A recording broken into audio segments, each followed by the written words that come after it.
Avec vous sur Sud Radio pour le 10h midi et on est ensemble pour commenter l'actualité aujourd'hui avec vous et avec Laurence Marchand-Taillade. Bonjour, merci d'être là, présidente du parti républicain solidariste. Oui, c'est un nouveau parti. Il paraît que c'est très connu. C'est Force laïque qui a changé de nom au mois d'octobre dernier lors de notre assemblée générale. D'accord. Donc oui, c'est un nouveau parti dans le paysage politique, mais il a déjà 2 ans d'âge. Éric Vérag, entrepreneur et fondateur du blog politique Le Courrier des Stratèges. Bonjour. Dominique de Montvalon, journaliste politique. Bonjour Dominique. Valérie. Et Romain Collas, secrétaire national du PS et maire de Boussy-Saint-Antoine. Bonjour à vous. On va parler de ces ministres qui sont candidats au municipal. On n'a pas eu trop le temps d'en parler hier avec Gérald Darmanin qui ne fait plus mystère donc de sa candidature en tant que tête de liste. On va y revenir dans un instant. Et puis le chômage qui baisse, les impôts aussi. Merci Emmanuel Macron. Oh là là, je sens qu'il y a des gens qui s'agitent derrière leur poste de radio. On en parle avec vous dans un instant. Vos coups de cœur, vos coups de gueule. Commençons peut-être avec Éric. Tiens, on va commencer. Vous avez l'air en forme. Oui. Je suis très en forme. En fait, au début, je voulais faire un coup de cœur sur le retour du loup en Charente, mais comme je savais que nous avions un représentant du Parti Socialiste, je me suis dit assez de paroles pour les espèces en voie de disparition. Oh, c'est perfide ça, c'est perfide. Oui, mais ça met de bonne humeur le matin. Et je voulais saluer une très bonne initiative du gouvernement Philippe. Oui. Et oui, c'est ironique, je vous sens, non, pas du tout. Propose la suite. Qui propose d'interdire le démarchage téléphonique et la vente par démarchage forcé au téléphone. Alors, vous savez, ces écoutes de téléphone interminables que vous recevez de plateformes d'ailleurs qui sont à toutes heures du jour et de la nuit, qui proposent de vous vendre des volets, des machins, des trucs, de l'assurance et autres. Et le gouvernement a décidé de mettre le holà à ces pratiques.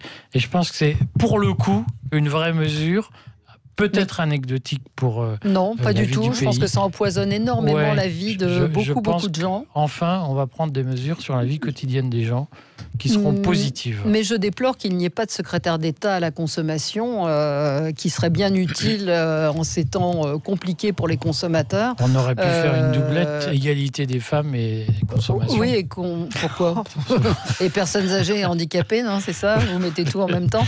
Mais je ne sais pas comment ils vont s'y prendre parce que ce sont des plateformes souvent qui sont à l'étranger. Donc, mais on a la faculté d'imposer de très lourdes amendes à ceux qui seraient pris en train de vendre comme ça. Je pense qu'en réalité, c'est très dissuasif. Écoutez, c'est une très bon coup de cœur. Romain, vous profitez de notre antenne pour pousser un coup de gueule qui vous concerne. Oui, qui concerne moi et près d'1,3 million de nos concitoyens, puisque depuis le mois d'août dernier, la Poste, le service public postal, la distribution des courriers et colis, dysfonctionne totalement dans le département qui est le mien, qui est celui de l'Essonne. C'est 1,3 million d'habitants. Du fait d'une réorganisation totalement technocratique qui a été concertée avec à peu près personne, décidée par la direction de la Poste, qui est confrontée à une difficulté que moi je veux bien entendre, qui est celle évidemment de la diminution progressive du flux de courrier, ce qui implique des adaptations, mais qui doivent se faire dans un cadre que je considère raisonnable et concerté. On a des tournées qui ont été supprimées à l'échelle du département, c'est particulièrement vrai dans le territoire qui est le mien, et depuis le mois d'août, on ne reçoit plus de courrier, pour dire les choses clairement. J'ai encore croisé ce samedi... Mais il va où le courrier? Il finit par arriver.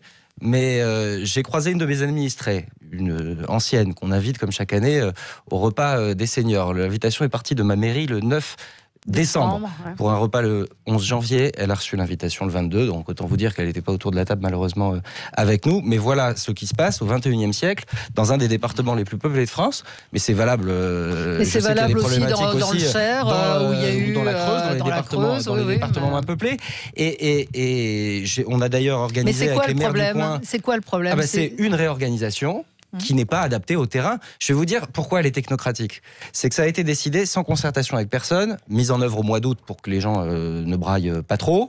Et aujourd'hui, la Poste, suite aux contestations des habitants relayées par les élus, est en train de s'apercevoir qu'elle a fait des tournées tellement longues, tellement éloignées du centre de réception du courrier, là où les facteurs viennent chercher le courrier à distribuer, qu'ils ont un bête problème, c'est qu'ils n'ont pas le temps de déjeuner. Et donc 6 mois après que la réforme, cette réorganisation ait été opérée, la direction de la Poste, parce qu'on lui a dit quand même qu'on avait des soucis, se tourne vers nous en disant ce serait peut-être bien que vous trouviez un lieu pour faire déjeuner nos facteurs, parce qu'en fait on s'est aperçu que ces gens-là mangeaient le midi et que quand on allait longer leur tournée et qu'il fallait qu'ils reviennent au point de départ pour déjeuner, en fait ça rendait les tournées strictement impossibles. Et puis je veux exprimer au-delà de ce coup de gueule ma solidarité avec les agents. Alors les facteurs qui ont subi cette réorganisation, mais les agents qui sont au guichet, parce qu'ils ne sont pas du tout en charge de la distribution du courrier. Ils subissent, comme leurs collègues, les conséquences de cette réorganisation, et ils se font pourrir par les usagers. Bien sûr. Pourrir. Bien sûr, alors et ça met en péril... évidemment des habitants, qui se reçoit un appel d'arriéré de facture parce qu'il a pas reçu la facture initiale, qui se reçoit une majoration d'amende parce qu'il a pas reçu l'amende initiale, et puis j'ai des acteurs économiques, des artisans, parce qu'il y a encore des gens qui payent par chèque. J'imagine que vous êtes on nous répond qu'on va nous entendre. Ça fait 6 mois, on a fait confiance à la Poste qui nous promettait des améliorations. On a constaté une nouvelle dégradation à la fin de l'année. Donc maintenant, on en est à organiser les manifs. Cédric nous dit pas que dans l'Essonne, je vous rassure, et on ne parle même pas de l'état des colis quand ils arrivent. Et je connecte ça, je termine par là. Au fait qu'on n'a définitivement pas tiré les leçons du mouvement qui n'est pas complètement terminé d'ailleurs, qu'on a appelé des Gilets jaunes. C'était précisément sur ce type de retrait du service public, sur ce qui pourrit la vie au quotidien, parce qu'on a le sentiment que ce qu'on a eu à une époque est en train de s'éloigner de nous et qui fait le service public dont on a besoin au quotidien. Voilà un exemple typique du fait qu'on n'a pas tiré les leçons et qu'on est encore en train de retirer aux Françaises et aux Français des services publics auxquels ils sont attachés, pas parce qu'il ne faut pas réformer, mais parce qu'on le fait n'importe comment. Un petit mot avant de vous donner la parole, Laurence, et ainsi qu'à Dominique. C'est hier Sibeth Ndiaye qui a tweeté « L'écoute et l'échange sont au cœur de mon action de porte-parole du gouvernement. Je lance donc aujourd'hui un nouveau format, alors je mets le hashtag AskPPG, donc c'est Ask porte-parole du gouvernement. Pourquoi cet acronyme en anglais? Pourquoi AskPPG?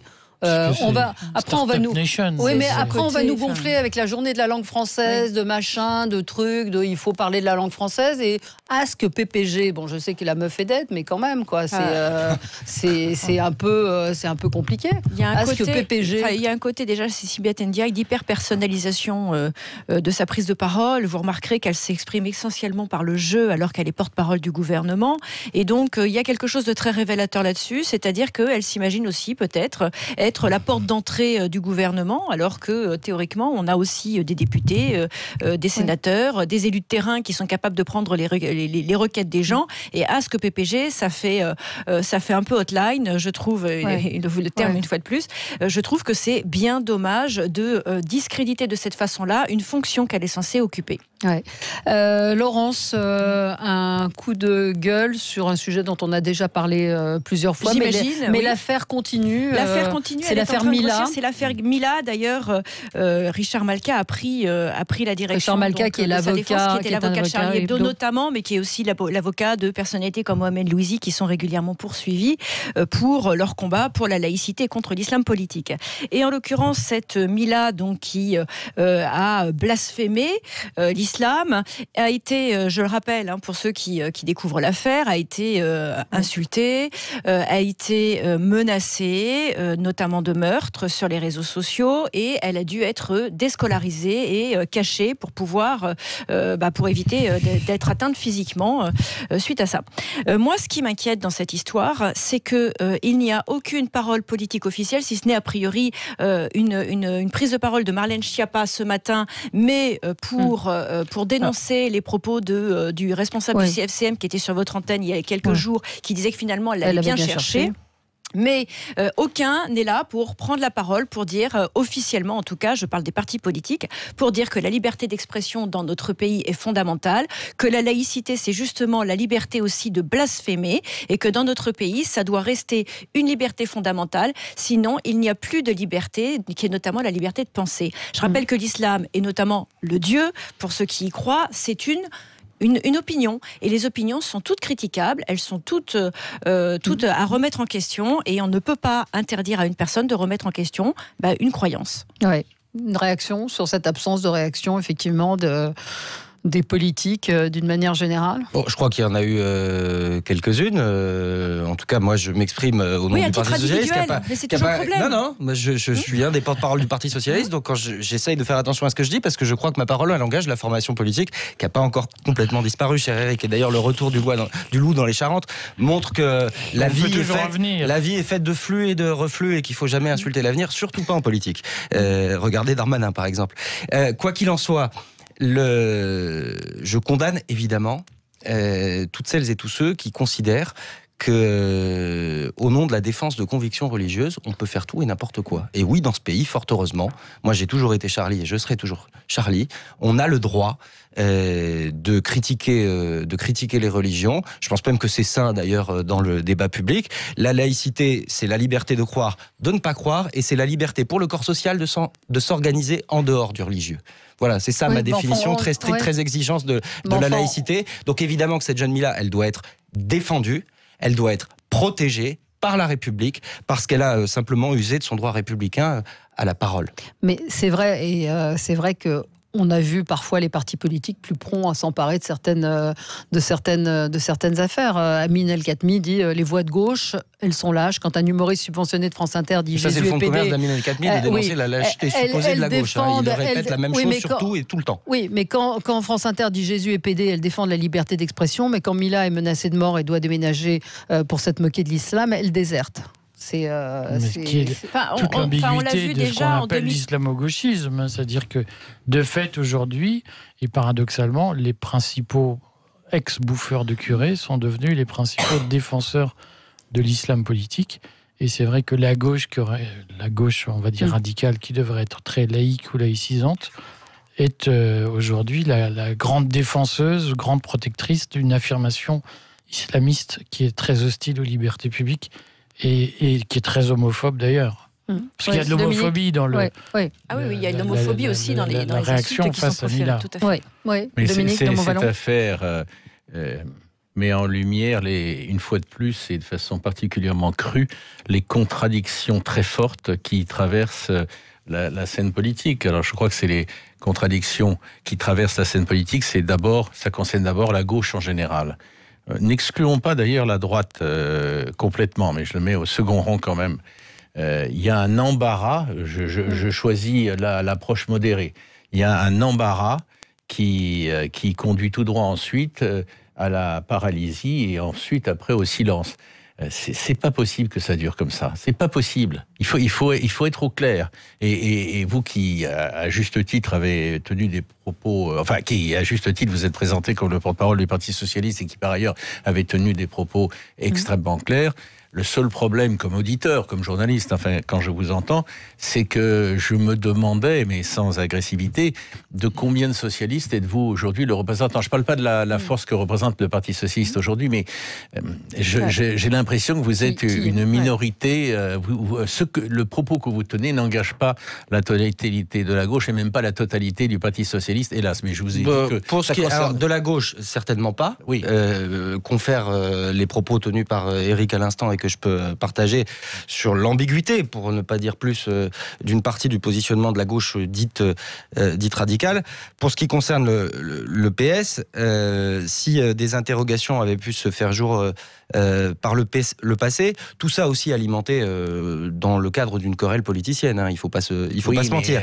Mais si des interrogations avaient pu se faire jour par le passé, je vous renvoie à une décision récente qui avait d'ailleurs été commentée par un certain nombre de vos confrères. C'est celle du Parti Socialiste, sans aucune ambiguïté, à l'unanimité de son bureau national, de ne pas participer à la fameuse manifestation dite contre l'islamophobie. Ça ne suffit pas, mais c'était un acte fort. Écoutez, ça ne suffit jamais assez, alors qu'on fait un procès d'intention. Il y a eu des investitures d'un certain nombre de vos candidats qui ont été très actifs dans le communautarisme. Vous voulez bien, je vais juste terminer. C'est quand même important, parce que ce que vous dites est important. Ce que je dis est important. Je parle au nom de ma formation politique qui a pris une décision unanime sur ce sujet, mais qui reflète un champ de pensée qui est bien plus large sur la laïcité. Et si des clarifications vis-à-vis de comportements locaux que je condamne ont dû être opérées, je suis ravi qu'elles aient été opérées. Mais dans ce cas-là, il ne faut pas réinvestir des candidats qui ont été clairement fléchés sur des questions de communautarisme. Non, mais ce que vous évoquez, effectivement, je ne l'avais pas mentionné, mais je l'ai parfaitement en tête, c'est un acte fort et nouveau. Allez, on marque une pause et on va parler du coronavirus avec vous, Dominique. Ça va nous c'est votre coup de gueule et on aura des choses à dire. À tout de suite. Avec vous sur Sud Radio, on va parler du chômage qui baisse. Est-ce que vous y croyez? Les impôts aussi baissent, semble-t-il. Et puis ces ministres qui se présentent au municipal, qu'en pensez-vous? On en parle avec vous. On va parler du coronavirus également. Dominique, vous aviez un coup de gueule sur le contexte. Oui, alors, sujet immense avec plusieurs entrées. Je n'en prends qu'un. Je voulais faire un coup de gueule contre la campagne xénophobe qui est en train qui a été déclenchée, qui est notamment sur les réseaux sociaux et qui s'amplifie contre la communauté asiatique de France et singulièrement contre les Chinois de France. Oui, je pèse mes mots. Et il y a une série de fake news et d'informations controuvées qui circulent et qui mettent en accusation par principe, parce qu'ils sont chinois, ce sont asiatiques, et au nom de ce qui se passe en Chine là-bas, parce qu'il y a des questions vraies qui se posent, et on va ensuite enchaîner, j'imagine. Ouais. Et je trouve ça dégueulasse. Et je le trouve d'autant plus que les associations un peu spécialisées, je dis ça avec une petite pointe d'ironie, mais c'est pas méchant, dans la lutte contre le racisme, et c'est pas la première fois que je fais l'observation, mais c'est pas la première fois. C'est vrai qu'il y a on défend rarement la communauté asiatique. Ne s'intéresse absolument pas à la communauté asiatique. Un jour, ils ont été obligés de faire un grand défilé dans Paris, qui était d'ailleurs relativement impressionnant, mais il n'y avait personne. Personne des associations que je qualifierais associations ad hoc, qui devraient quand même... Voilà, alors je fais ce coup de gueule. Naturellement, le dossier du coronavirus ne se limite pas à ce que je viens de dire. Non, écoutez, hier, c'était dans un des journaux télévisés, c'est Gilles Gansman dans son zapping qui nous a passé un extrait de type d'appels qui sont reçus au 15 aujourd'hui. Le SAMU, bonjour. Vous vous inquiétez parce que vous aviez mangé chinois, c'est ça? En moins de 24 heures, le SAMU du Nord a reçu plus de 150 appels. Les seuls appels qu'on devrait recevoir, les seuls sur ce coronavirus, c'est « je reviens de Chine, depuis moins de 14 jours, je fais de la température, j'ai une infection respiratoire basse ». Mais on n'appelle pas le 15. Si on attend un colis Amazon qui vient de Chine... Voilà, colis Amazon qui vient de Chine, manger au restaurant chinois. Donc il y a effectivement une psychose qui s'est développée. Qui s'esquisse, dont on voit les signes, et qui peut, les choses étant ce qu'elles sont, s'amplifier dans les jours qui viennent. Oui. Un commentaire. Moi j'avais un commentaire sur le fait que la France veuille rapatrier par avion les Français qui sont dans la ville de Wuhan, qui sont bloqués là-bas, et on va les mettre en quarantaine, pendant 15 jours, on va les isoler. Est-ce que c'est une bonne chose? C'est surtout que dimanche matin, la presse s'est couverte de remarques de voyageurs venant de Chine qui disaient mais il n'y avait pratiquement aucun contrôle à l'entrée, c'est-à-dire aucune identification sanitaire. Et je pense qu'on parviendrait quand même à calmer les esprits si on donnait le sentiment qu'on a une réaction à la hauteur de... Quand on entend la ministre Buzyn dire c'est pas la peine de mettre un masque pour se protéger, alors que tous les Chinois sont confinés en ce moment dans leur appartement.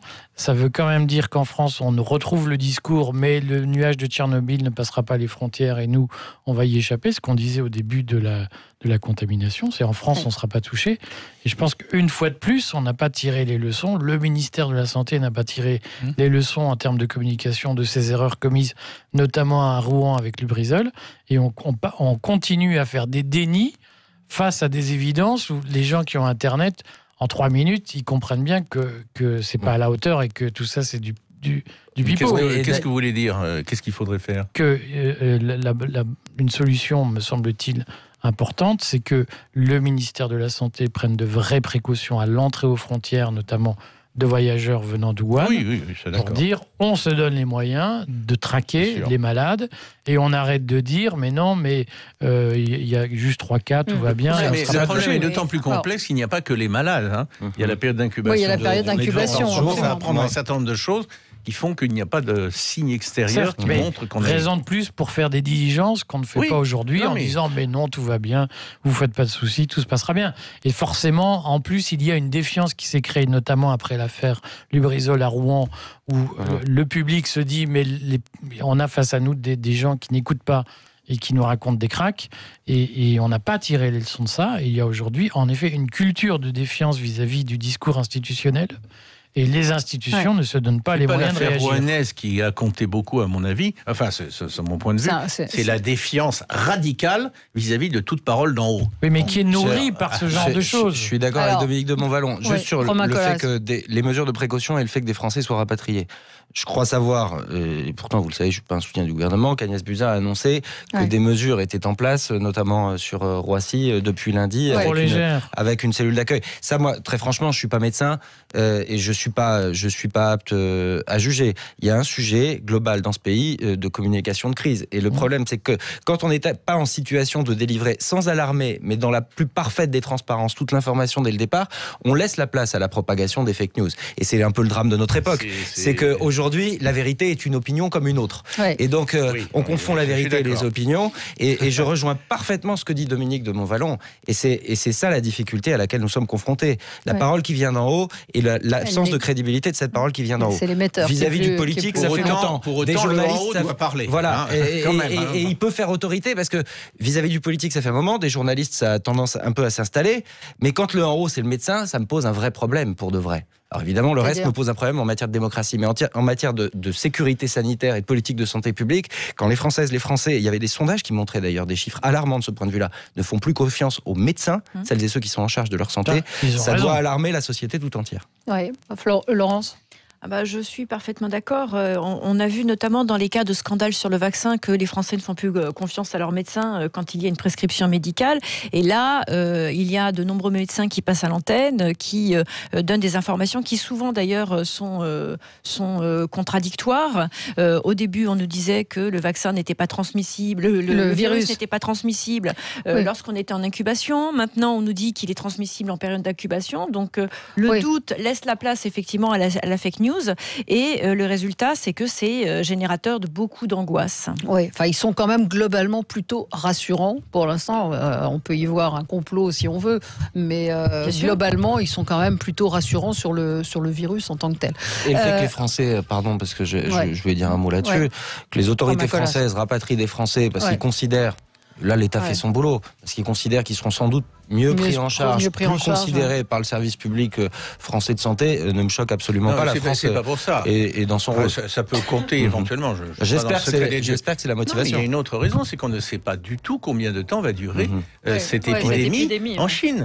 Vous voyez aujourd'hui. Et comment le virus peut muter aussi, c'est ça l'incertitude. Vous voyez, outre le fait que d'autres pays, et les Américains, et pas seulement les Américains, rapatrient les leurs. Que ne dirait-on pas si on laissait une partie de nos compatriotes qui sont candidats au retour, si on les laissait bloquer là-bas? C'est très compliqué. C'est une situation en évolution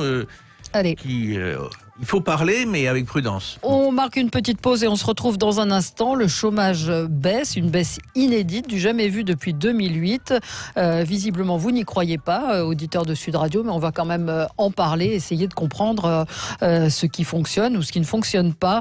Avec vous, 0826 300 300, à tout de suite. Débat. Avec vous sur Sud Radio, on est ensemble avec Romain Colas, secrétaire national du PS et maire de Boussy-Saint-Antoine, Dominique de Montvalon, journaliste politique, Éric Verhaeghe, entrepreneur, fondateur du blog politique Le Courrier des Stratèges, et Laurence Taillade, présidente du Parti républicain solidariste. Donc le chômage a baissé. François Hollande l'attendait. Eh bien, c'est maintenant que cette baisse semble se manifester. La courbe du chômage aurait baissé de plus de 3% cette année. Le nombre d'inscrits en catégorie A, c'est-à-dire sans activité à Pôle emploi, a eu beau baisser de plus de 190 000 personnes depuis l'élection d'Emmanuel Macron. Les Français, en tout cas, ne le ressentent pas comme ça et ne l'attribuent pas à l'action du président. Qu'en pensez-vous? Est-ce que c'est la politique d'Emmanuel Macron qui porte ses fruits? Est-ce que c'est celle de son prédécesseur? Est-ce que finalement, comme le dit Emmanuel Macron, tout va très bien et tous les voyants sont au beau fixe? Je ne sais pas qui veut commenter. Vous l'avez attendu, Laurence Taillade. On va faire une note d'humour. Oui, c'est grâce à Emmanuel Macron. Il y a effectivement la baisse baisse des chiffres du chômage. Maintenant, je pense qu'il faut regarder les choses dans leur ensemble, parce que regarder simplement un chiffre, c'est pas très parlant. Et ce qu'il faut regarder, c'est est-ce que la France va mieux ? Est-ce qu'il y a moins de pauvres, notamment ? Et tout ça s'accompagne d'une augmentation du nombre de pauvres, plus 400 000 en 2019. Ça s'accompagne aussi d'une accélération des créations d'auto-entrepreneurs, c'est-à-dire d'une ubérisation de notre société et donc d'une précarisation des gens en règle générale. Quand on crée une auto-entreprise, on n'a pas tout de suite un salaire mirobolant. Et en l'occurrence, les chiffres nous disent que sur la totalité des auto-entreprises, il n'y en a que 10% qui déclarent un chiffre d'affaires supérieur à 26 000 euros. Ça veut dire 26 000 euros que quand vous enlevez les charges, vous pouvez vous rémunérer 13 000 euros par an.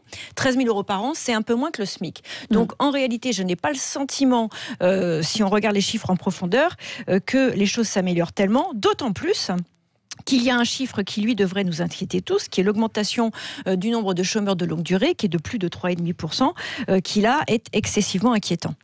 Oui, alors, vous parlez de sentiments. Alors, est-ce que les sentiments avec les chiffres font bon ménage ? C'est le sujet de philo du bac. Voilà. Non, mais je crois que je pense que c'est un tout petit peu hâtif de commenter ces chiffres, parce qu'aujourd'hui, on n'a pas pu documenter sérieusement l'effet de la nouvelle convention assurance chômage qui est entrée en vigueur le 1er novembre et qui durcit les conditions d'inscription. Donc aujourd'hui, on ne sait pas, dans la part de cette baisse, ce qui relève du durcissement de l'accès au chômage et ce qui relève de l'amélioration possible du marché du travail. Ce qu'on voit en tout cas, c'est qu'intuitivement, ça paraît compliqué de se dire que, alors que les grèves frappaient et qu'on avait partout des petits commerçants qui disaient je m'en sors pas et je licencie, on dit le chômage baisse. Ça paraît intuitivement curieux. Donc moi je pense que il faut se donner le temps de voir et de documenter la raison pour laquelle ces chiffres baissent, parce que c'est vrai que par ailleurs l'accès à l'assurance chômage est devenu plus compliqué depuis 3 mois, depuis 2 mois et demi. Romain Colas. Alors ça commence à être documenté en fait, et je vais rebondir sur ce que disait Eric à l'instant, puisqu'en fait on commente le chiffre global qui a été publié hier, mais tout ça s'accompagne, comme à chaque publication des chiffres du chômage, d'une note de la DARES, qui est la direction statistique du ministère du Travail, et qui nous montre quels mouvements ont été opérés, parce qu'on parle des chiffres du 4e trimestre 2019, sur les flux d'entrée et de sortie dans l'assurance chômage, et on peut commencer à mesurer les effets qui se sont fait sentir sur 2 mois, puisque la réforme de l'assurance chômage, elle est en vigueur, ça a été rappelé depuis le 1er novembre, de cette réforme qui durcit les conditions d'accès et les conditions d'indemnisation, ce qui fait que ça a sans doute des effets sur les entrées et ça a des effets sur les sorties, faute d'actualisation. Et en fait, on s'aperçoit que sur le 4e trimestre, et ça c'est les chiffres du ministère du Travail, sur le 4e trimestre 2019, on a 536 000 entrées dans l'assurance chômage, donc 536 000 nouveaux chômeurs au 4e trimestre. Non, c'est par mois. Non, là, c'est les chiffres trimestriels. Mais 536 000, c'est l'entrée par mensuel. Non, c'est trimestriel. Non, c'est les chiffres trimestriels. C'est le mouvement de trimestre à trimestre. C'est le solde de trimestre à trimestre. 536 000 entrées et 570 000 sorties. Tant mieux, du coup, pour celles et ceux qui sont concernés par le gap entre les entrées et les sorties. Mais si vous regardez ce qui justifie les sorties, vous avez 113 000 sur 577 000 justifiés par une reprise d'activité. Donc, a priori, ce sont des gens qui ont trouvé du boulot. Et je rejoins ce que disait Laurence Taillade, tout dépend de la qualité du boulot qu'ils ont trouvé. C'est bien de sortir du chômage, c'est encore mieux de vivre dignement de son travail et d'acquérir un certain nombre de droits lorsque, notamment, on cotise. Mais vous avez surtout 234 000 cessations d'inscription pour défaut d'actualisation. 234 000. C'est un chiffre bien plus fort que le trimestre précédent. D'habitude, c'est 140. Ce qui signifie mais ça veut dire quoi, des gens qui ne s'actualisent pas ? Il y a des gens qui ont renoncé à s'actualiser parce qu'en fait, du fait de la réforme de l'assurance chômage, ils avaient simplement plus de droits. Ils n'ont plus le droit. Et c'est comme ça que vous dégonflez artificiellement. S'il y a des gens, et moi je ne fais pas partie de ceux qui ont envie que le pays échoue. Donc, c'est Emmanuel Macron, président de la République. S'il y a moins de chômeurs dans son mandat, je serai le premier satisfait. Voilà. Mais il y a eu un effet CICE, non ? Évidemment, il y a sans doute un effet CICE. D'ailleurs, l'inversion de la fameuse courbe du chômage à laquelle Hollande avait lié son sort, elle avait commencé en vrai à la fin du quinquennat précédent, ce qui était sans doute d'ailleurs les effets notamment du CICE, même si de mon point de vue il aurait dû être bien mieux ciblé. Mais on a dans les chiffres qui nous sont annoncés aucun motif de gloriole pour le gouvernement, je crois, parce qu'il faudra les analyser dans le détail, qu'il y a évidemment les effets mécaniques de la réforme de l'assurance chômage. Et vous évoquiez le fait que les Français n'ont pas le sentiment que la situation s'améliore, parce qu'en vrai elle ne s'améliore pas concrètement. Quand vous avez des gens qui sortent du chômage qui vont vers des boulots ultra précaires dont ils ne peuvent pas vivre dignement, je ne considère pas que leur situation s'est améliorée. Et c'est tout le problème de l'analyse macroéconomique, de grands chiffres, de grands agrégats, et puis ensuite de la façon dont ils se traduisent sur le terrain, ce qui crée un décalage entre les annonces gouvernementales et le ressenti des Français. Je lisais une analyse de François Langlais qui disait que la France n'a fait que rattraper le niveau de la quasi-totalité des pays voisins qui ont dépassé ce taux depuis longtemps. Le taux de chômage en France est de 8,5% contre une moyenne de 6,3% dans le reste de l'Europe et de 5% dans les pays de l'OCDE. Juste une remarque là-dessus, c'est que si on compare nos chiffres à l'Allemagne, à l'Angleterre et à ces autres pays, alors en Allemagne, c'est pas les mêmes il y a modes aussi de calcul une baisse du niveau de vie. Voilà, il y a davantage de pauvres. Et en Angleterre, on a réussi à identifier que cette baisse du chômage, qui est notamment due aux prises de position de Thatcher, s'est accompagnée là ces dernières années d'une régression de l'espérance de vie, du fait que les personnes n'ont plus les moyens de se soigner correctement, de se nourrir correctement, et on a de plus en plus de SDF chez les retraités. Donc le problème de ces grands agrégats, effectivement, c'est qu'ils ne sont pas du tout révélateurs du niveau de vie réel des gens et de ce qu'on est en train de faire de notre société. On est en train d'appauvrir les personnes. Dominique, on ne peut pas faire des simplifications comme ça. Juste un petit mot polémique, parce que je ne peux pas y résister, c'est que vous soulignez à juste titre qu'il n'y a pas, je vous cite, qu'il n'y a pas motif de gloriole dans l'examen global et même détaillé, surtout détaillé que vous avez fait, des chiffres qui sont sortis. Mais vous n'avez pas manqué quand même, dans le paragraphe d'avant, de souligner qu'il faut quand même imputer la situation, qui pourtant pas un motif à gloriole, aussi à François Hollande.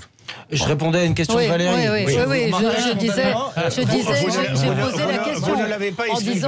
Cher Dominique de Montvalon, il y a un truc que j'ai appris dans ma courte vie politique, c'est une forme d'humilité. Et de la même façon que je ne mets pas le chômage de masse dans ce pays sur le dos de Macron, je ne le mets pas non plus sur le dos de François Hollande. Ce que j'espère, c'est que la situation va s'améliorer. Ce que je constate, c'est que des grands agrégats économiques ne font pas l'amélioration concrète des conditions de vie. Juste un mot. Et juste un mot, sans être polémique. On a un sujet que font aussi apparaître ces chiffres, c'est qu'on a un chômage des seniors qui continue à s'enquister et à s'enquister profondément, alors même que la réforme des retraites, dont d'ailleurs le meilleur exégète et le plus objectif sans doute est le Conseil d'État, prévoit de faire travailler les seniors plus longtemps. On parlait de conditions de vie versus les grands agrégats économiques. Si la réforme passe telle qu'elle est, et si on ne résout pas le problème du chômage des seniors, on s'apprête à avoir des générations. Tout est dans tout, on est d'accord. Moi, je voudrais juste ajouter à ce qui était dit, parce que je n'ai aucun élément de contradiction à apporter, c'est le sentiment des Français, des électeurs face à ça. Je ne comprends pas qu'on puisse, mais je comprends journalistiquement, mais je ne comprends pas qu'on puisse se poser la question de savoir s'ils vont dire merci Macron, ou éventuellement avec un petit codicile pour le truc, c'est de savoir est-ce que la lecture des chiffres, elle est aussi simple que ça. Ils préfèrent, alors je vous dis ma perception, ils préfèrent, avec toutes les limites effectivement que montre un examen détaillé, ils préfèrent avoir ces chiffres globaux qui montrent un petit mieux, etc. Mais ils sont tous, autant ceux qui sont dans le chômage, ceux qui craignent d'y être, et ceux aussi qui n'y sont pas, ou les parents qui pensent à leurs enfants, etc., ils sont, depuis des années, ça n'a pas changé, dans une situation psychologico-politique qui est marquée par deux choses, en tout cas par deux choses. Premièrement, on l'a dit tout à l'heure, la méfiance de tout ce qui vient d'en haut, chiffres, considérations, pronostics, etc. Vous savez, ça va mieux ou ça va mal. Enfin bon, bref, tout ce qui vient d'en haut, a priori, est connoté négativement. Et puis d'autre part, le sentiment que c'est un poids collectif qui pèse sur la communauté nationale, qui fait que on n'est plus, mais on n'est plus dans la situation. C'est pas forcément réjouissant. Je ne suis pas dans le fatalisme non plus en exprimant ce sentiment, mais on n'est plus dans le sentiment de savoir tiens, ça va mieux, ça prouve que telle mesure a été prise, etc. Il y a le sentiment que c'est un très long chemin, très très long chemin, chaotique, dont on n'est pas assuré du terme, et que mais il vaut mieux, tant qu'à faire, même si c'est la dimension globale seulement qui est prise en compte, il vaut mieux avoir affaire à... Bon, voilà... il vaut mieux que ça baisse que ça augmente. Oui, restons des trucs globaux. Il vaut mieux que ça baisse un peu plutôt que ça augmente. Mais j'ai envie de dire, sans être excessif, je pense, personne n'est dupe. Personne n'est dupe de ce qu'il faudrait faire, de ce qu'il faudra faire. Personne n'est dupe de l'enlisement sous cet angle-là, qui est quand même une dominante de la société française. Moi, je trouve quand même qu'il y a un facteur d'inquiétude qu'on sous-estime. C'est que d'un côté, il y a en effet, en réalité, une fatalité du chômage chez les seniors. et chez ceux qui sont chez nombreux les décrocheurs à s'exprimer scolaires sur le site de qui Sud Radio. font qui enchaînent les CDD. Et aujourd'hui, il y a une terrible fatalité, c'est que quand vous tombez dans l'univers du CDD, vous avez beaucoup de mal à en sortir. Et quand vous passez le cap de 50 ans, ça devient très compliqué en France. Et d'un autre côté, et pour moi l'inquiétude est là, il y a une vraie difficulté à pourvoir des emplois vacants quand vous êtes chef d'entreprise. Oui. Et il y a deux mondes qui sont en train petit à petit de s'écarter. C'est ceux qui sont condamnés au chômage et ceux qui sont condamnés à dire je vais mettre mon entreprise à l'étranger parce qu'en France, c'est trop compliqué. Et là, je pense qu'on a un sujet qui devrait être traité sur le fond. Parce qu'il est très très dur à gérer. Et quand vous dites c'est trop compliqué, là c'est pas le sujet n'est pas administratif, c'est un sujet de formation, d'adéquation entre. C'est l'ensemble. Administratif, c'est tout. C'est l'ensemble, c'est-à-dire que vous recrutez quelqu'un. C'est très compliqué de lui dire voilà, j'attends un niveau de production, ce qui vous explique mais j'ai des droits, des bidules, des machins. Et quand vous dites on va se séparer, un, c'est compliqué à faire administrativement, deux, c'est compliqué de retrouver quelqu'un. Y compris les rémunérations proposées. Y compris en augmentant les rémunérations. Y compris en augmentant les rémunérations. On a Pierre en ligne avec nous. Bonjour Pierre, vous vouliez témoigner? Bonjour. Oui, je suis un petit peu agacé d'entendre dire que Macron, voire Hollande, serait responsable, tout au moins porterait les fruits de leur politique. On pose la question, hein. Oui, mais j'ai entendu dire quelques personnes qui avaient l'air de dire que quelque part c'était un peu grâce à eux. Je crois surtout que vos invités oublient une donnée. Depuis janvier 2019, nous rentrons dans l'ère du papy-boom. Le papy-boom, ce sont les gens qui prennent leur retraite. Et il s'avère qu'aujourd'hui, il y a beaucoup plus de gens qui prennent leur retraite que de gens qui rentrent dans la vie active. Ce qui fait que mathématiquement, vous vous retrouvez avec un chômage qui baisse et bien sûr, ce qui n'a rien à voir avec les politiques menées par nos différents hommes politiques. Et je pense donc que la vraie question est que nos hommes politiques ne sont pas capables d'appréhender les solutions. Aujourd'hui, nous avons en effet un taux qui a extrêmement baissé, notamment le taux d'emprunt qui est de 1%, ce qui favorise aussi, bien sûr, la croissance. Mais là, c'est pareil, ce n'est pas l'État français qui est responsable de ce taux de 1%. Donc je crois que la politique aujourd'hui, elle est toujours dans la dépense. Et si demain, malheureusement, les taux remontent, vous verrez que le chômage va extrêmement réaugmenter. Oui, non, mais certainement. En tout cas, une chose est sûre, c'est qu'on a beaucoup de témoignages de seniors qui se retrouvent au chômage, qui ne retrouvent pas de boulot, de gens en invalidité à qui on supprime la pension au bout d'un moment, donc avec des réactions, une incompréhension, en tout cas, face à ces chiffres annoncés. On se retrouve dans un instant et parlons donc de ces ministres qui vont se présenter au municipal, à l'instar du ministre Gérald Darmanin. À tout de suite. Avec vous sur Sud Radio jusqu'à midi, vous retrouverez ensuite André Berkoff. Gérald Darmanin. Bon appétit. Non, c'est une pastille pour la gorge. Gérald Darmanin a donc révélé, on s'en doutait un petit peu, qu'il serait tête de liste à Tourcoing pour les prochaines élections municipales, donc 15 et 22 mars prochains. Il est évidemment le grand favori. Édouard Philippe lui participera ce vendredi à un meeting de lancement de campagne des élections municipales au Havre, dont il a été maire, je vous le rappelle, entre 2010 et 2017. On peut quand même s'interroger sur ces ministres qui ont peut-être autre chose à faire que d'être candidat. Un député ne peut pas être candidat. Alors pourquoi est-ce qu'un ministre, lui, peut faire campagne et être candidat? On vous pose la question.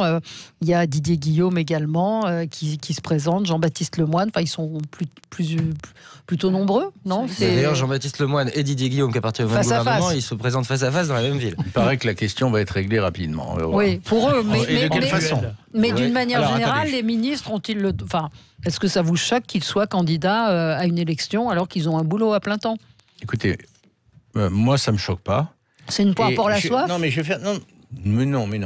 Ça ne me choque pas. Les élections municipales, c'est dans 2 mois. Alors, je tenir un propos, je l'assume, peut-être un peu provocateur aux yeux de certains de nos auditeurs, mais je m'en réjouis. Parce que il n'y a pas beaucoup dans le gouvernement... D'abord, c'est un gouvernement qui est très modestement, je suis diplomate dans mon vocabulaire, très modestement implanté dans la réalité de la France profonde, etc. Très modestement. Comme la majorité parlementaire, d'ailleurs. Aussi. Enfin, là, on parlait du gouvernement. Oui, absolument. Et deuxièmement, je ne pense pas qu'il y ait... que ceux qui ne se sont pas engagés été retenus par la manche ou par le bras en leur disant n'y allez pas, vous devez là. Ils ne se sont pas engagés parce qu'il n'y avait aucune problématique de succès pour eux personnellement. Autrement dit, on a à la personne de Darmanin, moi je me trouve à faire l'éloge de Darmanin, ça ne me dérange absolument pas d'ailleurs, mais on a quelqu'un qui ose. Alors il ose, il se propose en tête de liste, il prend des risques parce qu'il est très bien implanté là, il a été maire autrefois. Est-ce qu'avec dans le contexte actuel, avec une étiquette LREM, est-ce qu'il va avoir les mêmes types de résultats? C'est pas joué d'avance complètement. Et il explique qu'à la sortie, si les choses se présentent bien pour sa liste et pour lui, donc, eh bien, il est prêt à devenir maire, donc à abandonner le gouvernement, c'est prévu comme tel, à moins que dans les hauteurs de l'État, on dise qu'il est indispensable dans le poste actuel ou dans un autre. Bon, après tout, je trouve ça plus sain que tous ceux qui se planquent. Oui. Bon, moi, je suis d'accord avec Dominique de Montvalon sur le fait qu'un ministre, un député peut se présenter. Ce qu'ils ne peuvent pas faire, c'est cumuler. S'ils sont élus, voilà. Et ça, il n'y a pas de sujet là-dessus, puisque Édouard Philippe, le président de la République, ont réaffirmé la jurisprudence qui avait été adoptée de mémoire sous Jospin, initialement, qu'on ne peut pas être ministre et chef d'un exécutif. Il y en a eu des nombres d'excellentes, et notamment des chiffres du chômage. Je vous le dis volontiers. D'excellentes qui étaient sur les chiffres du chômage qui étaient bien meilleurs que ceux que nous commentons aujourd'hui. Non, mélangez pas ça, il faudrait 20 minutes pour parler de ça. Et en plus, je suis d'accord avec Dominique de Montvalon sur la quasi-totalité de son intervention, parce qu'effectivement, si demain, parmi celles et ceux qui nous gouvernent depuis 2017, il y a un peu plus de tête et de pieds ancrés dans la réalité des territoires, je crois que... C'était le cas de Gérald Darmanin par avance. Il a été... On a vu la différence. Au moins, on a vu la différence. Un ministre un peu politique qui est capable de sentir l'opinion profonde, de sentir les terroirs. Je crois que ça manque aujourd'hui au pouvoir actuel. Et je parlais de la majorité parce que c'est aussi celle qui est censée faire le lien entre le gouvernement et les profondeurs du pays. Et on a une majorité parlementaire de déracinés. Et je crois que ça aide pas ou de non-enracinés. Ou de non-enracinés, si vous voulez. Oui, c'est sans doute plus vrai d'ailleurs. De non-enracinés dans leur circonscription d'élection, ce qui crée un décalage assez formidable, parfois entre ce que peuvent, et j'en reviens au débat précédent, ressentir les Français et la perception que peuvent en avoir nos gouvernants. Je crois que ce que ça dit, par contre, du moment... La candidature de Darmanin peut être lue de deux façons. Sans préjuger de ce que sont ses volontés personnelles et que je respecte, il peut avoir envie de quitter des fonctions ministérielles et de retourner sur le terrain, dans la ville dont il a été maire. Je sais que c'est le plus beau des mandats. Donc je comprends qu'on puisse avoir une certaine nostalgie de celui-ci quand on l'a quitté. Ce que ça dit du moment, je crois qu'il a été encouragé à y aller. Parce que s'il gagne à Tourcoing, ça sera une des rares victoires au municipal que pourra revendiquer le pouvoir, parce que c'est bien là sa problématique actuelle, c'est la lecture que feront les commentateurs et Françaises et Français des résultats des élections municipales pour le parti du président. Je crois que ça dit aussi, on est dans un moment compliqué du quinquennat. Qui a sans doute une forme de lassitude de la part de celles et ceux qui exercent les responsabilités, notamment de celles et ceux qui ont de la bouteille et peut-être le plus de sens politique, parce qu'ils voient bien que d'une certaine façon, il y a un petit mur qui est en train de se profiler devant eux. Mais enfin, moi je trouve que le message politique, il est quand même très compliqué à comprendre pour les Français. On leur dit, on fait une réforme qui va durer 40 ans, blablabla, et les gens qui la portent, ils se présentent à des élections pour quitter leur mandat ministériel. Et je trouve qu'après une négociation ni faite ni à faire sur ce sujet fondamental dans la vie des Français qu'est la retraite, dire le ministre des comptes publics, il n'a qu'une hâte, c'est de se barrer et de retourner dans sa ville. Je trouve que le message, il est terrible. Et que dans tous les cas, soit les gens se disent c'est en effet un calcul politique machiavélique et on nous prend pour des cons en nous demandant de voter pour lui parce qu'il ne deviendra pas maire, ou alors il gardera le poste au chaud en attendant de sortir du gouvernement, et le message est mauvais. Soit en effet, il fait acte de démocratie comme on devrait le faire dans le Nouveau Monde, c'est-à-dire dire je quitte le gouvernement, je me présente à Tourcoing, et si je peux être maire, je serai maire. Dans tous les cas, je ne veux plus être au gouvernement. Et je trouve que cumuler la fonction de candidat municipal et de ministre sur un poste stratégique, Marlène Schiappa, ça se discute, mais le ministre des Comptes publics, c'est pas possible qu'il ait le cul entre deux chaises à un moment où on discute d'une réforme aussi fondamentale que celle de la retraite. Oui. D'ailleurs, Agnès Buzyn elle-même a dit que pour l'instant, c'était pas son dossier, qu'elle avait des choses un petit peu plus compliquées à gérer. C'est la seule qui soit pour l'instant sérieuse sur cette question-là. Il faut le saluer parce que moi, je pense qu'à un moment, quand on est ministre, il y a une question d'éthique à avoir et être le cul entre deux chaises, comme le dit Éric, moi, me pose problème. Mener une campagne municipale, j'en ai mené plusieurs, vous aussi. On sait le temps que ça prend, l'énergie que ça prend, et à mon sens, ça n'est pas compatible avec une autre activité. La plupart des gens qui sont candidats à des élections et qui ont une activité professionnelle se mettent en retrait de leur activité professionnelle pour pouvoir pleinement mener campagne. Donc on ne peut pas être sérieusement en campagne pour des élections municipales, qui est l'une des campagnes les plus difficiles à mener, et en même temps être ministre, alors que l'expression consacrée, c'est avoir un agenda de ministre. Pour moi, c'est pas compatible. Donc à un moment, il faut choisir. Soit on a un pied d'un côté, soit on a un pied dans l'autre. Et en l'occurrence, effectivement, on ne peut pas non plus utiliser les moyens du ministère pour faire sa campagne. Non, ça, c'est une accusation que vous portez pour l'instant. Pour l'instant, ce n'est pas une accusation, c'est un fait. On ne peut pas utiliser ces moyens-là. Donc j'aimerais savoir aussi comment, dans les comptes de campagne, on va pouvoir faire la distinction entre les déplacements officiels, entre toutes ces questions-là. Donc moi, à un moment, je pense qu'il faut être clair sur les choses, et qu'il faut aller jusqu'au bout de ces questions-là, et que quand on veut être candidat à une élection municipale, eh bien, on quitte ses fonctions et ensuite on se consacre à autre chose, on tourne la page. Éric Woerth, je cite ce matin, qui disait « Je ne comprends pas que le président de la République n'applique pas la même loi qu'aux députés, règle idiote en vrai, qui fait qu'on a des députés hors sol, mais maintenant qu'elle est appliquée aux députés, elle devrait l'être volontairement aux membres du gouvernement qui ne devraient être dans aucun exécutif local. » C'est ce qu'a dit. D'abord, sur Darmanin, dont je me surprends à devenir l'avocat ponctuellement, ce sera transitoire, il a déjà été maire, tout le monde le connaît là-bas.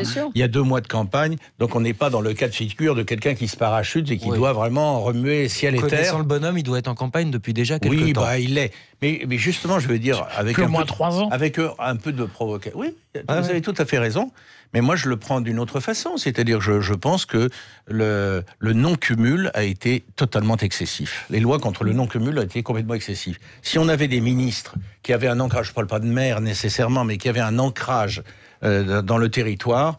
mais c'est le rôle des conseillers, ça, c'est pas le rôle du ministre. Aujourd'hui, un ministre, il n'est pas tout seul dans son ministère. D'ailleurs, Darmanin est premier adjoint de Tourcoing, hein.